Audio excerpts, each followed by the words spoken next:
You're listening to the Podcast Detroit Network. Visit www.podcastdetroit.com for more information. Welcome to Smart Sex, Smart Love, where talking about sex goes beyond the taboos and talking about love goes beyond the honeymoon. I'm Dr. Joe Court. Thanks for tuning in. Hello, and welcome to my new listeners, and hello again to my regulars. So pleased you're back to join me on Smart Sex, Smart Love. This week, I'm talking about sex and faith with my guest, licensed clinical social worker and ASEX certified sex therapist and author, Rachel Keller. Rachel's book is Advancing Sexual Health for the Christian Client, Data and Dogma, which she co-authored with Beverly Dale. Rachel grew up in the conservative Christian church, experiencing both the positives and negatives of that culture, and is now passionate about helping others find sexual freedom, wholeness, and empowerment. So we're asking today, what's the difference between faith versus belief? And what does a sex-positive Christianity look like? Welcome, Rachel. Hi, Joe. It's great to be on your podcast. I have been listening to some of your other episodes, and I love the work that you're doing. Thank you. On the podcast. Thank you so much. And I love the work you're doing, and so important that you're here. When I was in the 90s, I started working with primarily the LGBTQ population, and I was shocked at how much, and still this is the case, but even outside of the LGBTQ population, how shocked people came to me as a replacement for their religious leaders, their rabbis, their ministers, their clergy, because they had sexual issues, identity issues, and they couldn't go to their religion. They couldn't go to their mentors. And I would say to them, I'm not religious. I can't help you with this, but they would want to work with me to work it through. So it's so important, the work you're doing, to add sexual health to religious conversations. Mm-hmm. Thank you. Yes. And that's really what we were trying to do. My co-author, she goes by Rev Bev, Beverly Dale, and myself. We really wanted to marry the two, healthy sexuality and Christianity, to kind of show people that it is possible to have a sex-positive Christianity and find wholeness and find sexual health, even in the midst of that belief system. Can I ask you, what interested you in this topic on a personal and or a professional level? Sure. So I came of age in an evangelical church environment in the height of the purity movement that started in the 90s. Mm-hmm. And actually, in your interview with her, Tina Sellers did an excellent job talking about the impact of that movement on the teenagers once they became adults, which really revolves around a lot of internalized shame about the body and sexuality. So that was kind of my story, and coming out of that. Mm-hmm. And my co-author, Beverly Dale, is a doctor of divinity and a reverend in a progressive Christian church. She came of age at a different time, but also has a personal story that brought her to the issue about some of the trauma she experienced, growing up. Mm-hmm. And professionally, what did you decide to make it part of your profession? As you alluded to, it's really hard to separate the impact of Christianity on the sexuality of people in our culture. When I began working as a sex therapist, I realized that the impacts of Christian history about sex are rampant in our culture, which includes things such as a separation of mind and body, or body and spirit, sexual scarcity, which I can explain a little bit later, sexual boxing in, kind of limited options for sexual expression and identity, and sexual ignorance. And, Rev Bev and I spoke at the ASEX Sexuality Conference 4 years ago on this topic for the first time. And we realized that sexual health professionals are, by and large, not comfortable talking about sexuality with Christian clients. Mm-hmm. And in addition to that, the group of sex therapists and educators that were in the room for our talk turns out had a lot of their own unresolved experiences about shame and sex negativity from the church or just from their upbringing. Mm-hmm. so we really realized that there's a need for more information around this topic, and people, even professionals feeling more comfortable talking about that. Absolutely. It's so important. And I have to be honest, I'm increasingly angry that religion is so uninformed. And I like what you said, sexually naive. And then they go ahead and teach about sex as if they know what they're talking about when they don't. And they give all this bad and misinformation. And then it end up that's why I think there's such a need for sex therapy, because people are misinformed and they believe their minister, they believe their rabbi, whomever the clergy is, and they don't know what they're talking about. Just, you know what I'm saying? Mm-hmm. I'm sure you know what I'm saying. You wrote the book. Exactly. And, that's evidenced very clearly in the debacle of abstinence-only education. And, Tina Sellers, I'll reference her podcast again, the interview you did with her, because she talks about, she does a good job talking about the impact of that. But there's so much misinformation in the sex education that's provided for youth, and a lot of that is so influenced by the church. And, yes, back to your point of what, people are advised within the church, there's a lot of sort of bad advice going on and false information for people looking for answers. I always joke that, for me as a Jew, being raised in a synagogue, Reformed Judaism, I really wasn't screwed up around sex and homosexuality with the religion because everything was said in Hebrew and I couldn't understand a word they were saying anyways. So I escaped all that, but not necessarily really, but. So can you talk about, and before we go on, I want to make sure everyone knows what ASECT is. We keep saying that word. It's American Association of Sex Educators, Counselors, and Therapists, which you and I belong to, which is a certification body and a sexual health organization that informs educators, counselors, and therapists on how to work well with their clients around sexual issues. Can you tell us, though, because you've written in your book, the difference between what faith is and what your beliefs are? Sure. This is a key distinction that Rev Bev makes. She separates the experience of faith, which is a deep and profound belief in something bigger than yourself, which for Christians is their belief in God and Jesus, as separate from the beliefs or the dogma of the church itself. And it's key to make that distinction because the faith is usually what people most hold dear. It's what provides hope in the midst of suffering, inspiration when needed most, motivation to do good, community, and belonging. And what we're saying is that the faith can be retained even if the beliefs change.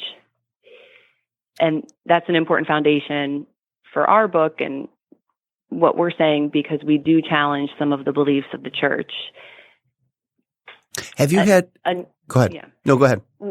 One more piece to that is Rev Bev presents a 4-part model to help Christians use the art of discernment, which is sort of a biblical interpretation concept, and it means that helping people consider not only Scripture and church tradition, but also personal experience and intellect, which includes modern science and reason.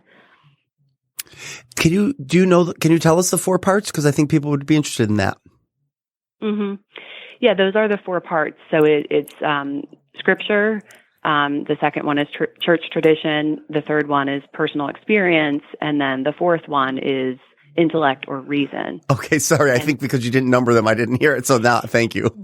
That makes sense. And it doesn't hurt to repeat it because it really is, this 4-part model comes out of John Wesley, who he called it the quadrilateral. And so, in church history, this 4-part model has been used a lot. So it's not something we just came up with. It's sort of a model that Christians have used for hundreds of years to find answers to the questions that they have about how to live their life. Thank you. You mentioned sexual scarcity. I love those 2 words together. Can you explain what that means? Sexual scarcity, the way we use it, refers to a scarcity of available options for sexual identity and expression.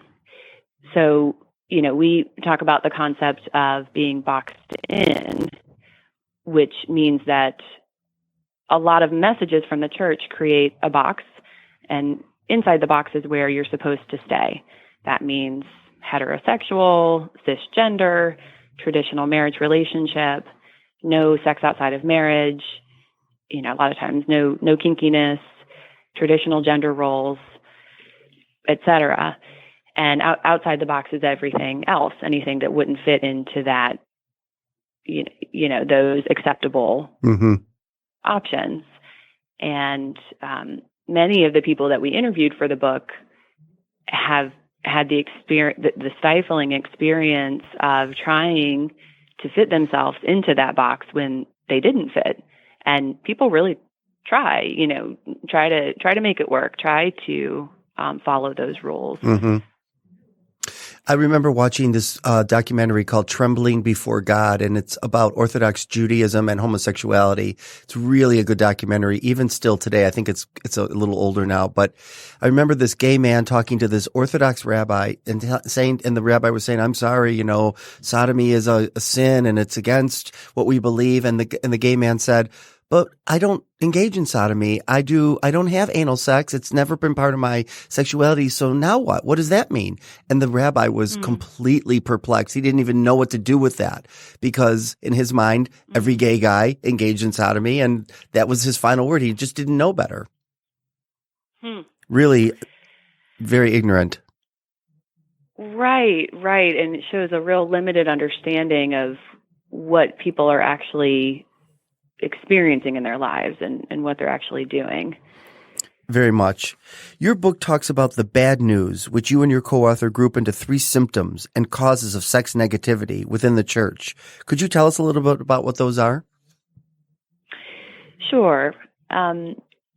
We talk about the 3 symptoms of sexual dissatisfaction and dysfunction, which are prevalent among Christians. The second one is sexual guilt and shame, and the third one is problematic sexual behaviors. And, so we can go into those a bit, and the causes that we identified as sort of the main culprits for these problems are sexual ignorance, sexual scarcity, and a suspicion of pleasure. So, for each of these, we interviewed people who came out of the church on their experience with issues, including closeted sexual orientation, so-called sexual addiction, which I know you've spoken a lot about, shame about masturbation, inability to orgasm, dysfunctional gender roles, sexual abuse, and shame about a lack of knowledge about sex. That's so helpful. And when you mention pleasure, that's so much of not what we talk about in our culture, in terms of even sex education. It's how to and what not to do in performance terms. But when when pleasure's needing to be talked about, people stop talking. And I'm so glad you added that in your work. Thank you. Yeah, and that's a big part. And we talk about this mind-body dualism, which, is a reference to a concept that came out of the Greek philosopher Plato and his student Aristotle, which was 400 years before Jesus came. They taught about the superiority of the mind and reason over the passions of the body. And that's more of Rev Bev's area of expertise, and she's studied the impact of those philosophies on Christian dogma through the years in depth, but I can speak to it in summary. Basically that philosophy was popular at the time that Jesus came, and his followers, most notably St. Augustine, incorporated it as a central tenet to Christian doctrine, believing all passion is bad because it thwarts reason, and the body is a necessary evil because it houses the soul and intellect. So St. Augustine and the early church fathers believed that the best way to be close to God was to denounce and deny the body as much as possible. That's how the doctrine of priest celibacy and the Virgin Mary came about. So in modern times, the conservative church maintains this bias against the body and pleasure. We've come a long way from St. Augustine and all that, but the church still has rooted within it this bias against the body and pleasure. And that's why I have to coach the clients, the Christian men and women, on how to get good, and it's okay to experience pleasure, which is a real, there's a lot of inhibition around that for people. Did you know that recently the World Health Organization removed the word pleasure from its sexual health conversation? Wow, I did not know that. I know. What was the impetus for that? I don't know. I don't remember. I learned it from Doug Braun-Harvey, and it may be coming from outside the organization because things are getting so conservative, but it shocked me that it was in and then it was removed. So here there's this, like, even on Facebook, I don't know if you promote or do any advertising on Facebook, but anytime we try to pay for any advertising, if it's sexual health related, it gets scrutinized to the point where most of my stuff and other sex therapists get rejected. It's crazy. And it's not like we're talking about anything that's other than, sexual health. We're not talking about things that are controversial. Have you had those issues? I've certainly, yes, I've seen those issues. And that's further evidence for how prevalent this influence is, which is ages old, this prejudice against the body. And I like to sort of reduce some of the shame of that. I like to talk with people about how the body was created for pleasure. And that resonates with Christians too, because, if God created our bodies and, there's 8,000 nerve endings on the clitoris, and the only purpose of the clitoris is pleasure. So why would God create our bodies to be able to experience so much pleasure if he didn't want us to? I love that. That's so important. I'm going to highlight that when we promote this podcast because that's such a great thing to say. Can you, so many of my listeners, are also, LGBTQ and the parents of, and how do you think very religious parents can cope better when their kids come out to them LGBTQ? That's such a tough question. And, we do talk about that in depth in the book, because there's basically 8 we call clobber passages in the Bible that people use or have used to say that being gay is wrong. And, it's sort of hard to talk about it when someone's going to want to use those scriptures, but I'd say check out that chapter in our book and see what you think. Rev Bev, she's a scholar of the Bible and she has all the history about it, and she goes into interpretation of those scriptures and why she believes that it doesn't support, heterosexual only, that that it's supportive of all kinds of LGBT orientations. So that's important. And then, of course, the message of love and acceptance from Jesus himself, in the sense that he did reach out to people on the margins. That was sort of his thing. And he was accepting of, all different types of people, which we believe indicates he would be accepting of LGBT, people and communities. Yeah, they a lot of, even outside just sexual practices, a lot of people say, I've heard them say this to me, Jesus would love you and accept you, but he wouldn't want you to act on them. Have you, how do you respond to that? Yes. That's a tough one. I guess I feel like it keeps going back to the Bible passages. That's always what I run into when I talk to people about it, because at the end of the day, they're like, well, the Bible says it's wrong. And unless you can get around that point, it's hard. Yeah. But if someone's able to get on board with the fact that, well, wait a minute, maybe these scriptures don't quite mean that it's wrong, they have these other interpretations that were more relevant for the time, then I would say that Jesus and God want us to be whole. They want us to be healthy. They want us to be fulfilled. And I don't see how telling someone that you have to deny yourself and your true nature in order to be a Christian. To me, that doesn't fit in with the other things that you read in the Bible. Mm-hmm. Like you kind of have to take the Bible, and especially Jesus, because that's the person that Christians are following. You have to look at his words and his example as a whole and what he would want for someone. And, we know the suicide rates for LGBT community and all the, mental health impacts of having to hide your identity. And that, to me, just does not seem like something that God would want. I really appreciate you saying this, because when I talk with people, my sister-in-law has always said, she's a very Christian woman, very progressive, and she says we wouldn't use the medical books in the 50s to do surgeries today. We've learned so much, and that was a book that was great at the time. That's what we knew, but we know more. Why would we use and be strict about the Bible? The Bible can be looked at and as a tool, but not in the rigid terms it was written in at the time it was written. Does that make sense? Mm-hmm. It does, exactly. And on that point, the term homosexuality wasn't even coined until the 1800s. Yeah.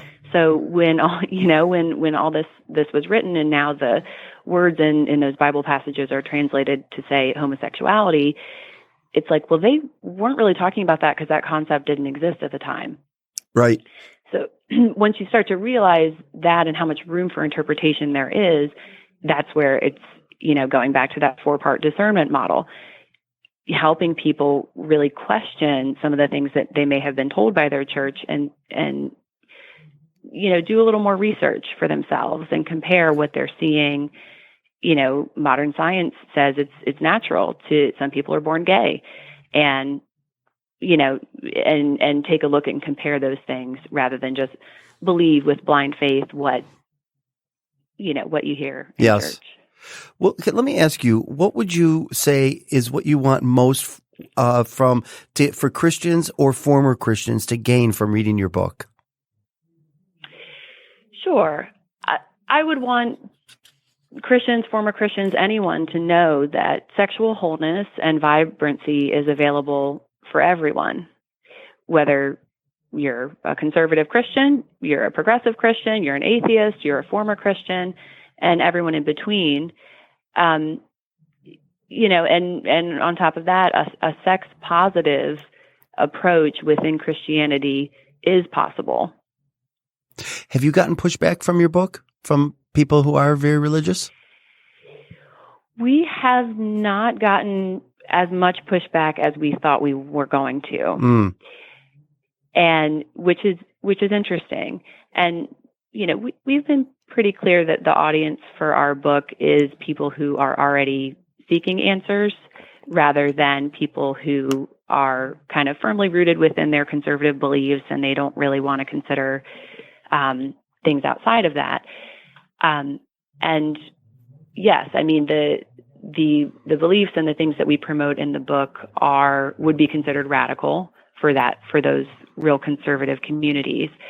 So I think because of how we promoted it and everything, I don't think it really hit the radar for those communities. If it did, I would expect some backlash.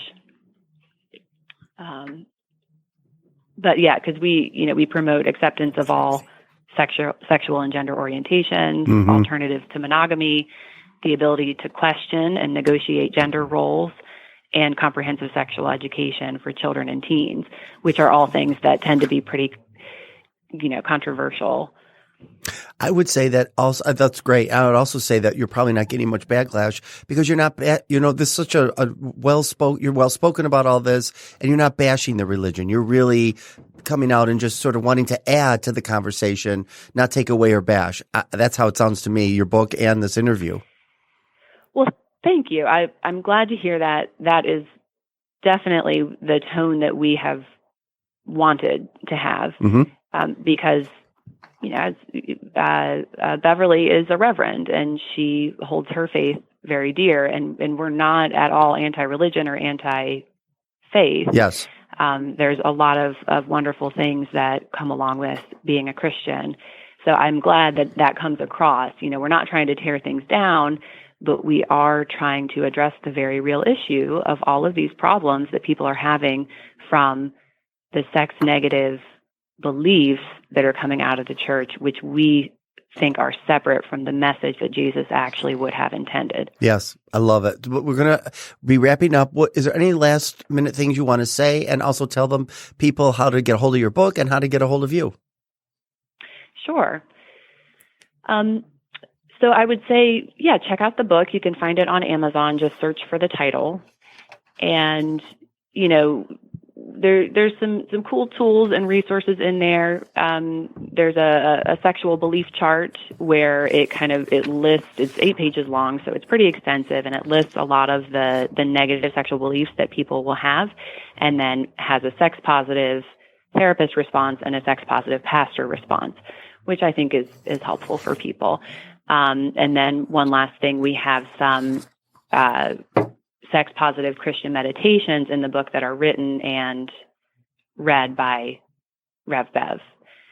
So I hope people can check it out and find it helpful. And thank you for having me on to talk about this important topic. Absolutely. And let's mention your book one more time. It'll also be a link on our website, Advancing Sexual Health for the Christian Client, Data and Dogma, by Rachel Keller and Beverly Dale. Thank you so much, Rachel, for being on this podcast with me. Thank you.